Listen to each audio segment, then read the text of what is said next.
look just like you. That's they a lot of people from the outside think that situation is sad, man. That y'all can't come to something. It is sad. It's a sad situation, right? And when you pray for success, you don't necessarily pray for the things that come with it, right? And there's no such thing as success without jealousy, without envy, or entitlement. And entitlement is growing in someone you love, and the scariest part, right? And his mom developed an entitlement that cannot be met. Filtering that energy through his actual personal interests. Let's say now that he's starting to like females, he's conscious of what kind of shoes he want to wear. I need these Jordans, the retro Jordans is coming, different things. And then his mother go, all right, I'll get them for you, but it just bothers me because you're supposed to have them all. So while being a privileged child, he feels deprived. When you had everything I didn't have, I can tell you how much my kids cost. In New York State, 1.360. You see what I'm saying? And I don't have an issue with paying the support fund. The reason why I'm the way I am with those kind of situations, I pay my support that year that the baby's born. Move the money to the account, let it, and it automatically disperses a certain amount of money per each month. So with him, I noticed over the years like it developed, because I blamed it on his mom for a long time.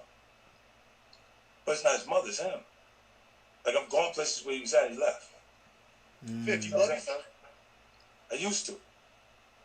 You ask yourself how long, a complicated question would say, how long can you love something? See, and that's what I'm saying, bro. Like, I don't know if I could do that. I don't know if I could say that about my own son. Like, if I had a son, right? And God forbid, me and my son didn't have a good relationship. You get what I'm saying? And, you know, he just kind of resented me in a way. Every time I would try to, like, have a relationship with him, he would never want to be around me or whatever, right?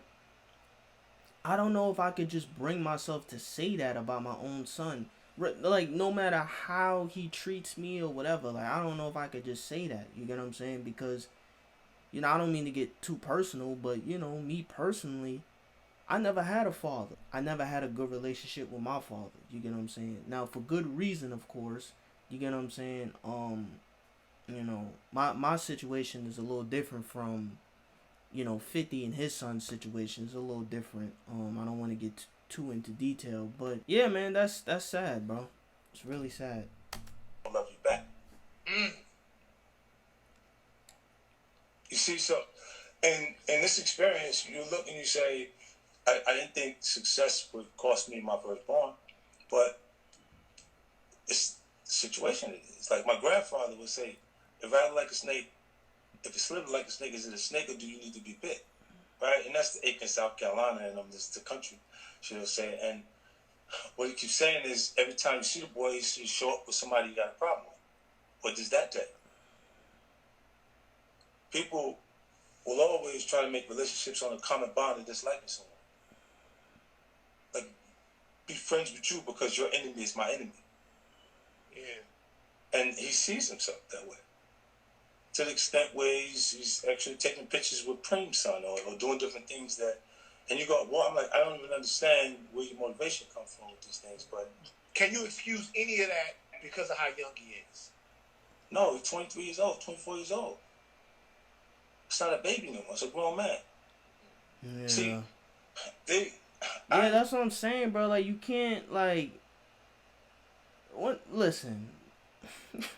When you hit your 20s, bro, nobody's saying that you're supposed to have life down packed and you're supposed to just know everything, obviously. Not obviously, no, right?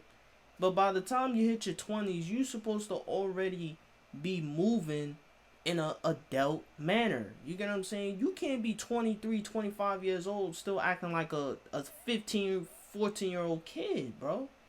You feel me? You supposed to have grew out of that phase, man. And so the fact that his son is 23, 24, still acting like that, like he's still doing childish things like that, that's crazy to me, bro. That's crazy. And if this is true, then I have no respect for his son, bro. I have no respect for his son, if that's true. Because that is crazy, bro. That's some real childish shit right there. Look at you as you grown, your decisions you make as you start to pass what they would have did to us. They would have charged me like an adult at 15. So at 23, it's like you grown in my head. My homeboys, they had their babies at 15. At that point in the neighborhood, that was when you actually got into, we started the sexual thing. You know what I'm saying? It started to really get into, and everybody 15, 16 years old was the point that he was having kids. So like I was super late with him because I didn't want to have, something that I didn't actually connect with because we both was babies.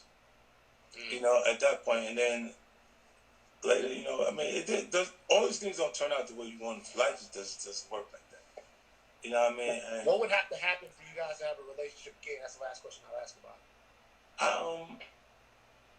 I don't know. I ran into him one time. This is ill, right?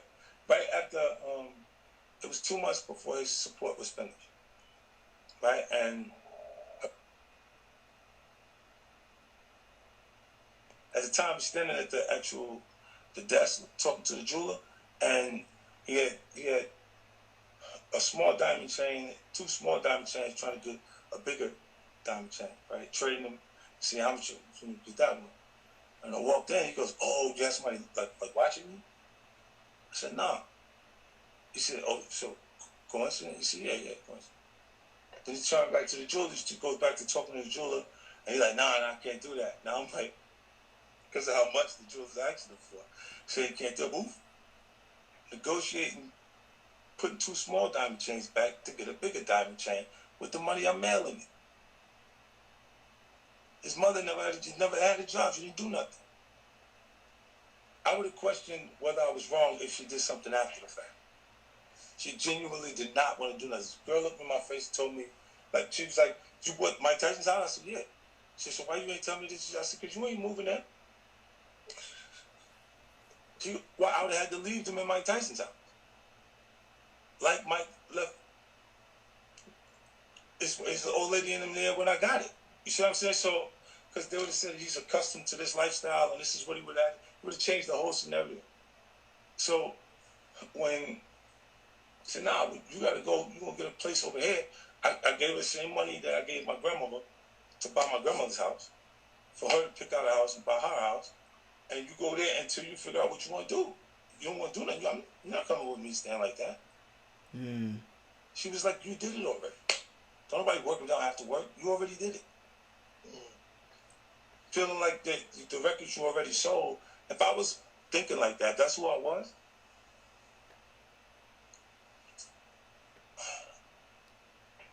Yeah, they've been over. Damn. If you think about it, a lot of people, like when in the book I say, when you hustle, right? When you hustle, you adapt a mentality, you live by those ways, right? If you experience a setback, it's okay. It's always, the setback is for the get back. It's for, for you to feel that low, the way you feel when something goes bad. Damn, it's for how it feels when it's going right? So you can actually feel like you experience that joy at that point, and then you could be getting money. Police sweep. You got 3 people busted at one time. You got to bail all of them out. You got to pay lawyer fees for all of them. You got to have all your money that you had in the bank that you felt was just yours and profits is now taken out of your profits and placed into the necessity of keeping you functional. Alright, we just gonna end the video off right there. I'm gonna get my final thoughts. Now look, right? This is a tragic situation. This is a tragic story between a father and a son that are just not getting along. If this is true, his son is very childish. He's very childish. He needs to grow up. You feel me? You like 20-something years old. You pretty much a grown man at that point. You need to get your priorities straight, man. You gotta grow up. Like, you get what I'm saying? If you don't have a good relationship with your pops, then, I mean, that is messed up that you don't have a good relationship with your pops. But you can't let that ruin your whole life. You get what I'm saying? Eventually, you just gotta grow up and focus on yourself, man. It is what it is. You can't let that just tear you down for the rest of your life. You gotta be able to grow up, man. You feel me? You gotta grow up. You feel me? So yeah, man. That's tough. That is tough. But I hope y'all enjoyed the video, and I'll see y'all in the next reaction.